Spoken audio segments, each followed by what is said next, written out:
धनंजय मुंडेचा राजीनामा झाल्यानंतर आता वाल्मिक कराडची संपूर्ण संपत्ती जप्त करण्यासाठी SITकडून कोर्टात अर्ज करण्यात आलाय. वाल्मिक कराडची राज्यभर असलेली कोट्यवधींची संपत्ती जप्त करण्यासाठी SITकडून हालचाली सुरू असल्याची माहिती मिळते. कराडची संपत्ती त्याच्या आणि त्याची पत्नी मंजुली कराड, त्याचबरोबर दुसरी पत्नी ज्योती जाधव आणि मुलगा गणेश यांच्या नावावर आहे. राज्याच्या बाहेर देखील वाल्मिक कराडची संपत्ती आहे. याच पार्श्वभूमीवर आता त्याची संपत्ती जप्त करण्यासाठी SITने बीडच्या न्यायालयामध्ये अर्ज केलाय. केजमध्ये 2500 चौरस फुटांचा त्याचा प्लॉट आहे आणि एक बंगला देखील आहे, ज्याची किंमत 1,69,00,000 रुपये आहे. बीडच्या दगडवाडीमध्येही 48,26,000 रुपयांची त्याची शेतजमीन आहे. मौजे तळोडी इथे 12 एकर शेतजमीन वाल्मिक कराडची आहे, ज्याची किंमत 20,27,000 रुपये आहे.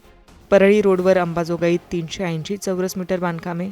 याचबरोबर अंबाजोगाईमध्ये 419 चौरस मीटरचं बांधकाम आहे, ज्याची किंमत कोट्यवधी रुपयांमध्ये आहे. दगडवाडी गावातच 48 लाखांची शेतजमीन देखील वाल्मिक कराडची आहे.